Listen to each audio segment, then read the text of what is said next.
Hey everyone, welcome to episode 85 of The Twim Show.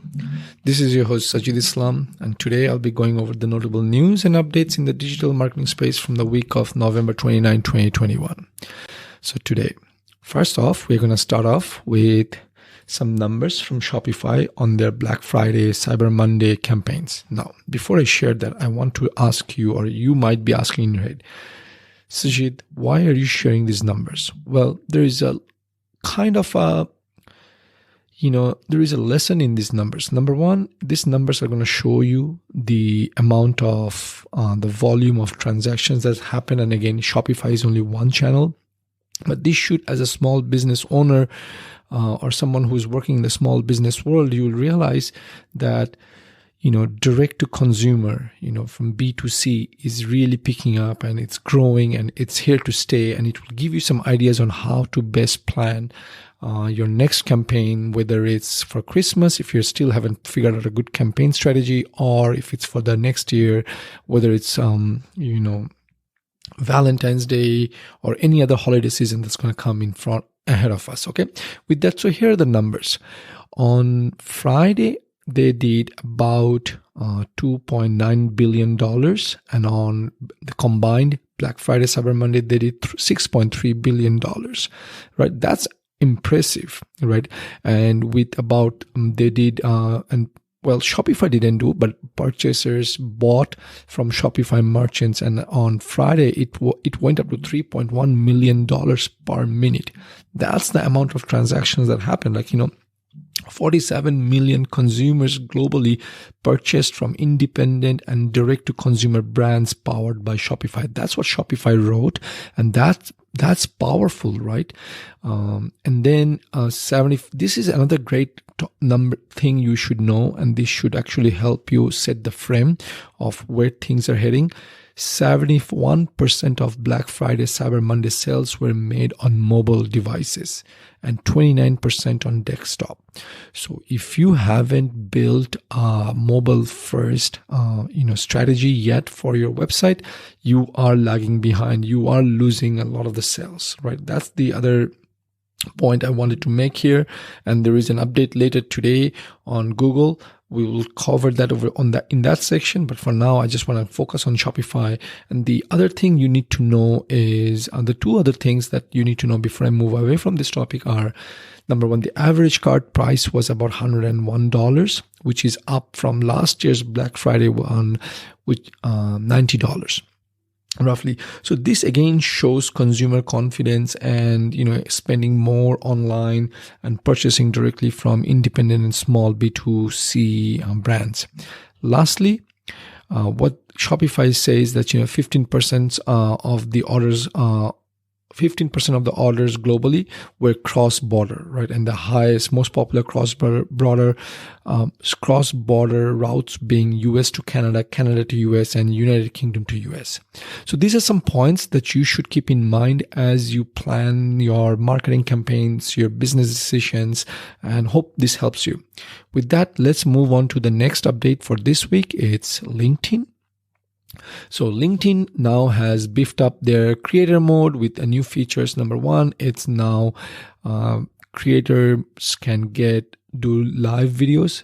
Previously, it was only available to members and pages with 150 followers or more, or who met the criteria. So LinkedIn is now giving access to everyone, and they're also giving everyone the creator mode. People who have creator mode turned on, they now have access to newsletter, which will also help you to keep in touch with your audience. Now, what LinkedIn is saying is whenever you publish a new article in your newsletter, your subscribers are automatically notified via push, in-app, and email notification so that they stay up to date with your latest content.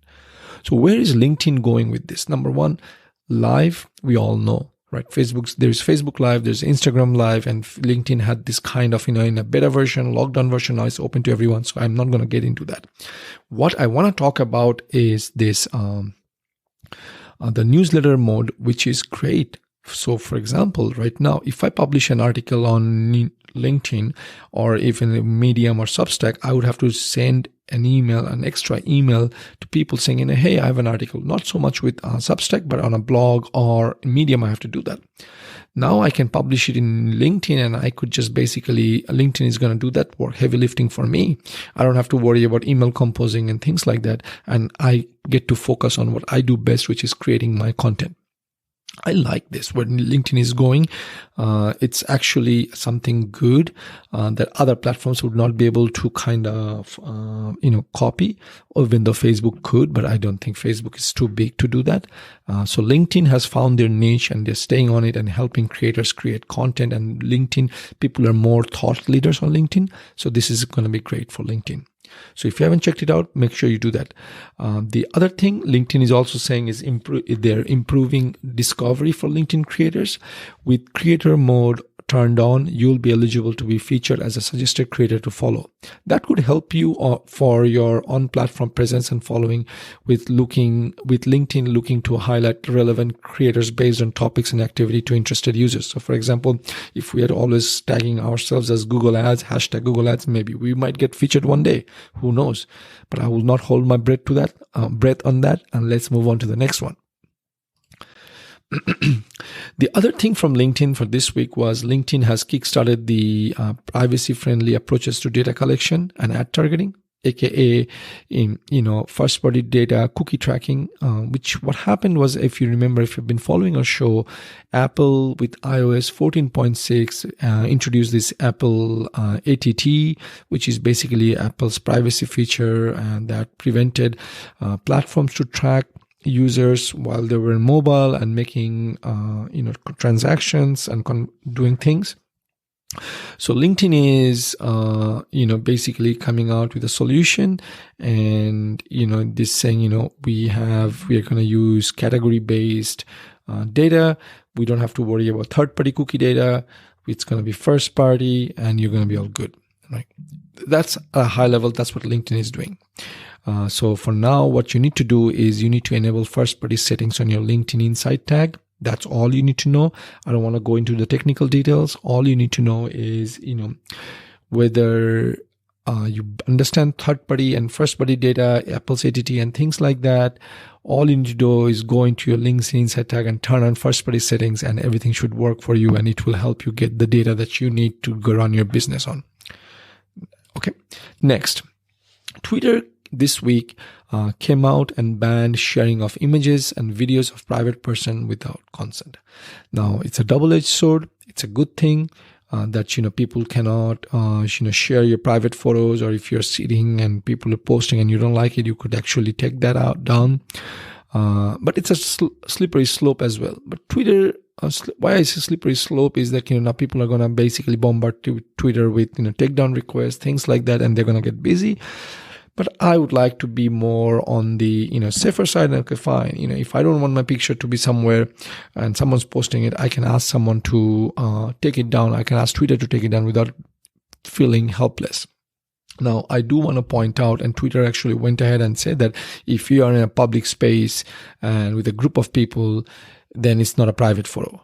Right. On the other hand, for example, and this is Facebook also came out this week and talking about, non-consensual intimate images, NCII, which is basically also known as revenge porn,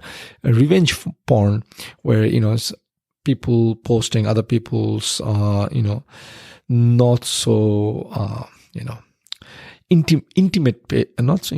I should reframe it as intimate images online as a revenge, right? Facebook is also banning that, but I think Twitter is not saying it as revenge porn, but Twitter is saying, hey, you cannot take someone's photo and that's private and post it online. Now, public figures and celebrities do not fall under this policy, and if you violate it, you might get slap on the wrist, like a small ban to a permanent ban. Right. With that, let's move on. Oh, before I move on, why did I share it on our show? It's because you as a small business owner, you need to be very, very careful whose pictures and images you share. If you're in a restaurant, make sure, and if you're taking pictures, make sure of a guest enjoying your food, make sure you ask them for the permission. That's what's important. Next up, Meta, aka Facebook, loosens restrictions on cryptocurrency ads because Facebook is saying, hey, we realized cryptocurrencies are gaining momentum in part of the broader Web 3.0 push. And again, if you're not familiar with Web 3.0, currently we are in Web 2.0. Web 3.0 is basically all decentralized web infrastructure. In a future like Web 3.0, Facebook cannot actually ban you, and even if they ban you, it's just going to be one aspect, and you will still be visible in other platforms. But that's a discussion, or that's topic for another day. What I want to talk about is cryptocurrencies are based on Web 3.0, which is decentralized. No one country, no one individual can lock you out of the system because it's all decentralized. If someone locks you out of their system, you just do not show up there, but everywhere else. So Facebook, aka Meta, or Meta, aka Facebook, is coming out and says, we know this is going to be the future, so we might as well slowly loosen up. But you do need to get permissions from your local regulatory authority before you can actually put those cryptocurrency ads. I will stop right here. There will be a link on our show notes page. Check it out if you want to read more. But basically right now they accept licenses up to 27 different agencies, and they have different various countries. I've seen Singapore, I've seen UK, I've seen US, obviously other countries that have allowed, that are regulating cryptocurrencies. They can put ads on crypto, or they can make ads on cryptocurrencies. That's all. Next up, on TikTok, what we have is TikTok introduces monetization options and tips and video gifts for creators through their Creator Next programs. So again, this is nothing new. It's just that TikTok is bringing this expansion to a lot of more videos, more reach. So initially it was again, that's how all these platforms do. When they roll out a new feature, they kind of give it their the most help. They roll these features out to their users or creators who are using that platform the most, and then slowly roll it out to the other users and creators. Like we saw that with LinkedIn Live, right? First, it was only, in a beta mode where only certain creators got it, the big names, and then slowly everyone else got it. So this is a good thing, what TikTok is doing, allowing everyone, or the creators in the Creator Next program to be able to get monetize their video. And again, they have to lower the threshold as well. The threshold is now you need to have at least 1,000 followers, and you must have generated at least 1,000 video views in the previous 30 days. I will tell you, this is a really low bar, a low threshold that TikTok has set. I'm not sure why I'm saying Twitter, it should be TikTok.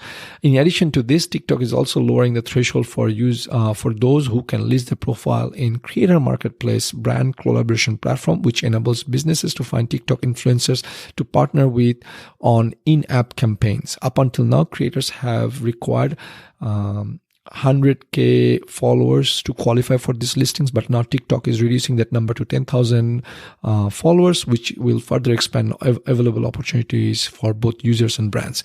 This is great. If you ask me, TikTok again is going on and building new things that I think Instagram is going to copy and roll out in the next few weeks. Okay, next up, Google mobile first indexing is on hold. Okay. We talked about a little bit about mobile first websites when we covered a Shopify update, but Google kind of rolled out earlier this year that says, hey, we want to basically, last year they announced, hey, we want to basically start indexing mobile first websites, and we're going to penalize you. And then they kind of push that date to March 2021. And now they have come out and they basically says, you know what, we're going to put it on hold because we realize there are a lot of websites out there that are not mobile friendly yet or mobile first yet. And we cannot just start penalizing people. Now, what does that mean? Folks, if you are listening to this podcast, do not be one of those people who do not have a mobile friendly website. You need to have mobile friendly. In fact, you should develop a mobile site first, and that's how we built our last that's how we did our website, built our website last time we revamped it. Is basically we built it in a mobile format first, and then we see how does it look on desktop versus doing desktop and then saying, does it look good in mobile? Don't do that. This is very important, right? But for now, even though it's on hold from Google's But go ahead and make sure you make changes to your website as needed, because you don't want to miss out from sales. Last up, Google Ads have updated or added 4 new features into Performance Planner. The new features are the ability to add previously ineligible campaigns by using past performance or adding manual forecast to plan across your entire account. The suggested changes column, which display budget and bid recommendations for a specific campaign.